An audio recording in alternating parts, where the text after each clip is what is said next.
Hello friend, welcome back to my channel. आज मैं UPSC 2022 ऐसे पेपर को लेके आया हूँ आपके सामने और इसका एनालिसिस करने वाला हूँ। और आज का डेट है 9/9/2022। सो फ्रेंड, चलिए बिना टाइम वेस्ट करे एनालिसिस को शुरू करते हैं।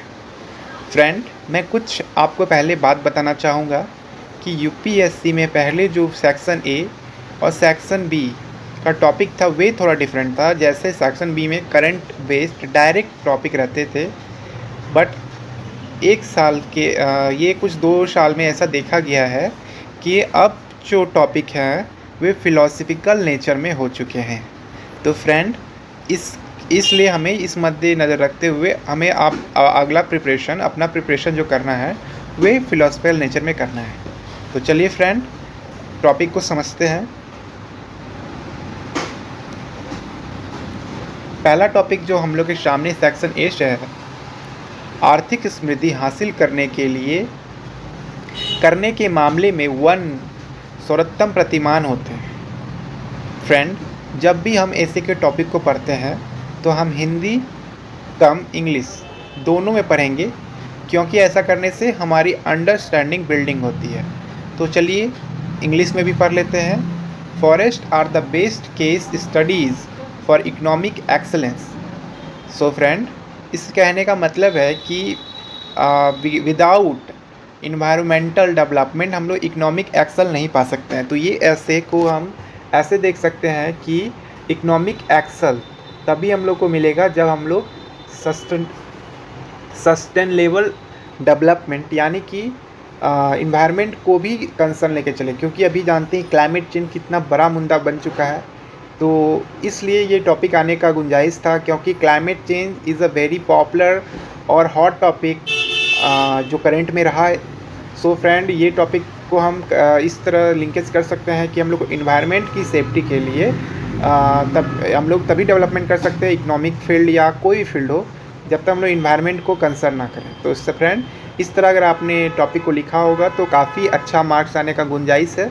और ये टॉपिक ये चारों में से सबसे अच्छा टॉपिक लगा, क्योंकि इसे समझना भी इजी था। कवि संसार के अनधिकृत रूप से मान्य विधायक होते हैं। Poets are the unacknowledged legislators of the world. मतलब कवि जो होते हैं वे संसार में या मीन्स जैसे इंडिया में के कवि हैं, तो वे उसी टॉपिक पे बोलते हैं जो करंट में चलते रहता है, जो लोगों के लिए ज़रूरी होता है। जैसे इन्फ्लेशन हो गया, वुमेन वायलेंस हो गया, तो वह उस पर एक स्ट्रॉन्ग सटायर करते हैं, कटाक्ष करते हैं एक तरह से, और अपनी बातें को रखते हैं। वे अपने हुनर यानी कि अपने आर्ट को भी दिखा देते हैं और साथ ही साथ वह एक अपनी बात भी कह देते हैं। तो फ्रेंड, ये थोड़ा टॉपिक जो है कह सकते हैं कि ये टॉपिक को छूना थोड़ा सा गलत हो सकता है, क्योंकि ये टॉपिक में ज़रूरी है कि मैं व्यू ये रख रहा हूँ, पर एग्जामिनर का व्यू कुछ और हो। तो ये मिला जुला व्यू आ रहा है, तो इस टॉपिक को स्किप करने में हम लोग ज़्यादा बेनिफिट्स ये लग रहा है। तो आई डोंट रिकमेंड कि आप स्किप करिए ऐसे टॉपिक को। आपके पास अच्छा कंटेंट है तो आप लिख सकते हैं, बट अकॉर्डिंग टू मी इसे स्किप कर देना चाहिए। तो फ्रेंड, हम लोग को चारों टॉपिक में एक टॉपिक ही चूज़ करना है, तो बहुत केयरफुल होके पिकिंग करना है हम लोग को। थर्ड टॉपिक पढ़ते हैं। इतिहास वैज्ञानिक मनुष्य के रूमानी मनुष्य पर विजय हासिल करने का एक सिलसिला है। History is a series of victories won by the scientific man over the romantic man. So friend, ये जो टॉपिक है वे हिस्ट्री बैकग्राउंड वाले, हिस्ट्री ऑप्शनल वाले स्टूडेंट एस्पिरेंट के लिए काफ़ी अच्छा था टॉपिक, क्योंकि इसमें काफ़ी ज़्यादा एग्जाम्पल वे डाल सकते थे। क्योंकि जब भी हम लोग ऐसे लिखते हैं तो हमें खाली ऐसे का मीनिंग नहीं लिखना होता, साथ ही साथ हमें एग्जाम्पल, कोट्स और थाट्स भी पुट करना होता है। और एक ऐसे को 5 पेज एटलीस्ट लिखना होता है, आगे पीछे दोनों मिला के। देन फ्रेंड, ये हिस्ट्री बैकग्राउंड के लिए काफ़ी अच्छा था। मतलब कि जो जितने भी सक्सेसफुल मैन हुए हैं, विक्टोरी हासिल किया, वे एक साइंटिफिक टेम्परामेंट रखते थे।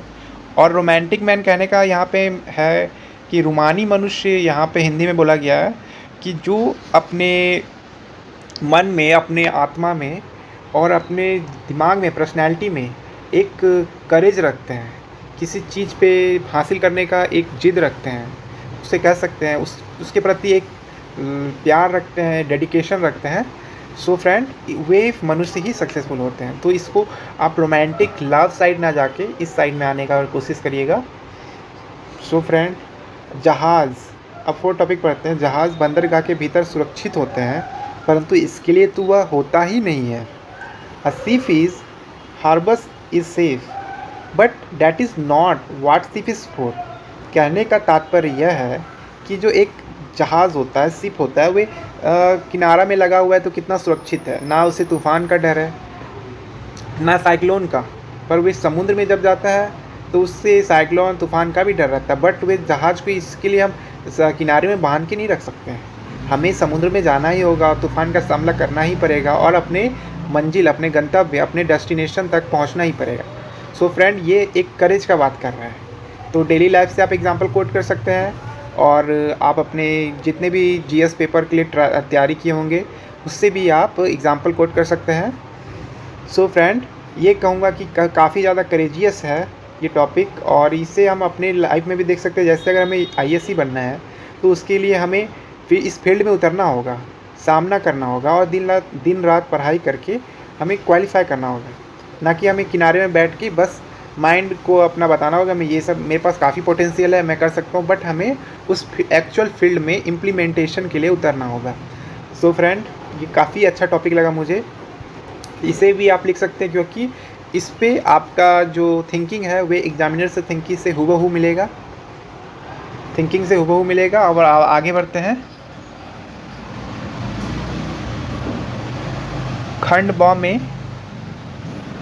ब मतलब सेक्शन बी, छप्पर मरम्मत का समय तभी होता है जब धूप खिली हुई हो। The time to repair the roof is when the sun is shining. मतलब हमें अपने घर को तभी रिपेयर करना चाहिए जब मौसम अच्छा हो। कहने का मतलब है कि हमें अपने देश में, कंट्री में, मतलब ये मैं आपको एक एग्जांपल बता रहा हूँ कि तभी सॉरी फॉर डैट, कंट्री में तभी हम लोग को रिपेयर करना चाहिए, डेवलपिंग करना चाहिए जब अच्छा मौसम हो।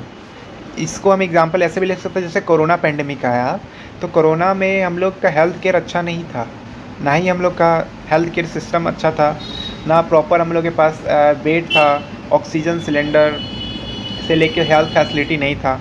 तो उसको हम लोग पहले रिपेयर करके रखते जब कोरोना नहीं था, तो हम लोग कोरोना से बेटर डील कर पाते, इतना सारी जान माल का क्षति नहीं होता। तो इस तरह का एग्जाम्पल आप कोट करेंगे तो एग्जामिनर भी खुश होगा और आपको मार्क्स भी अच्छे मिलेंगे। सो फ्रेंड, इसके लिए आपको क्या करना होगा, पहले आपको आधा घंटा माइंड बूस्टिंग करना होगा। एक रफ कॉपी में, एक पेज में आपके माइंड में जितने भी थाट्स आ रहे हैं इस तरह के रिलेटेड, आप उसको नोट डाउन करें, फिर उसको एक सीक्वेंस में अरेंज करें और अच्छे से लैंग्वेज में, एक स्मूथ लैंग्वेज में, एक क्रीमी लैंग्वेज में। कहने का मतलब है कि आप पढ़ने वाले को मज़ा आ जाए, कहीं भी अलगाव ना हो, टूटे नहीं, कोई भी आर्टिकल एक दूसरे से टूटे नहीं। ये तभी आ पाएगा जब आप काफ़ी प्रैक्टिस करते हैं। अब 6 टॉपिक है जो आप उस नदी में दोबारा नहीं उतर सकते हैं। You can not step twice in the same river. कहने का मतलब है कि आप एक ही गलती को बार बार नहीं कर सकते। मतलब अगर आप नदी में पैर रखें, पता चला आपको नदी गहरा है, आप मरते मरते बच्चे हैं, तो दोबारा आप नहीं चाहेंगे कि हम वही गलती करें। मतलब एक लॉजिकल इंसान कभी भी नहीं चाहेगा कि वे वही गलती को दोबारा करें। ये एक इसका पॉइंट ऑफ व्यू हो सकता है। और क्या हो सकता है कि हम लोग को दोबारा वे गलती नहीं करना है, बल्कि उस गलती से सीख के अच्छा इम्प्रूवमेंट करना है। तो इसमें मैं ये नहीं कि फ्रेंड आप एग्जामिनर में ये समझा के आ जाओ कि ऐसा ऐसा ये बोल रहा है सेंटेंस तो आपको नंबर मिल जाएगा। नहीं, उसके लिए आपको अच्छा लैंग्वेज होना चाहिए और मिनिमम ग्रामर मिस्टेक होना चाहिए, स्पेलिंग मिस्टेक होना चाहिए और आपका प्रॉपर एग्जाम्पल कोट और एक अच्छे वे में होना चाहिए, प्रेजेंटेशन अच्छा होना चाहिए। सो फ्रेंड, आगे बढ़ते हैं। हर असमंजस के लिए मुस्कुराहट ही चुनिंदा साधन है। All smile is the chosen vehicle for all ambiguities. A smile is the chosen vehicle for all ambiguities.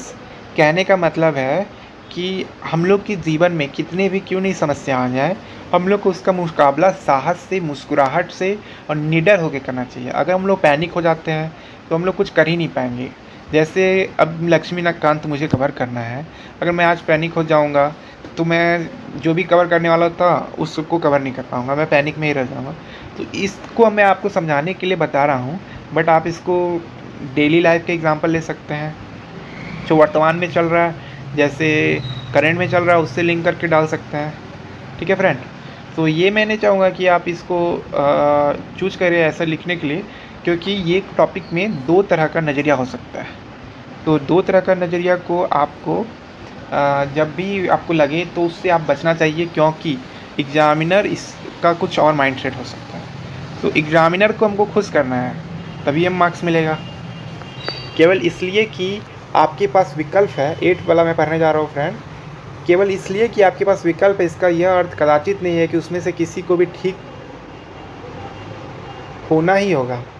Just because you have a choice, it does not mean that any of them has to be right. Means you have to think out of box. मतलब कि अगर आपके पास 4 option है तो ज़रूरी नहीं कि 4 option में ही से ही एक को टिक करे, आप उससे भी अच्छा ऑप्शन दे सकते हैं। So friend, this topic is very dark meaning, very intense. So friend, इस टॉपिक को वही लिख सकते हैं जिसका प्रैक्टिस काफ़ी ज़्यादा अच्छा हो ऐसे पेपर में, फ़िलोसफिकल ऐसे में, या फिर जिनका ऑप्शनल फ़िलोसफी हो और जिनका राइटिंग स्किल काफ़ी अच्छा हो। ये ऐसे कहने का मतलब है कि हम लोग को आउट ऑफ बॉक्स सोचना चाहिए और इनोवेटिव क्रिएटिव अप्रोच रखना चाहिए। ये नहीं कि जो ट्रेडिशनल वे से होता रहा वही होगा। इसको जैसे एक इसके लिए मैं कहानी भी आपको सुनाना चाहूँगा कि एक ट्रक जा रही थी और उसके ऊपर एक ओवर ब्रिज था, तो ट्रक नहीं जा पा रही थी क्योंकि ओवर ब्रिज काफ़ी नीचे था, ट्रक का ऊपर का हिस्सा टच हो जा रहा था।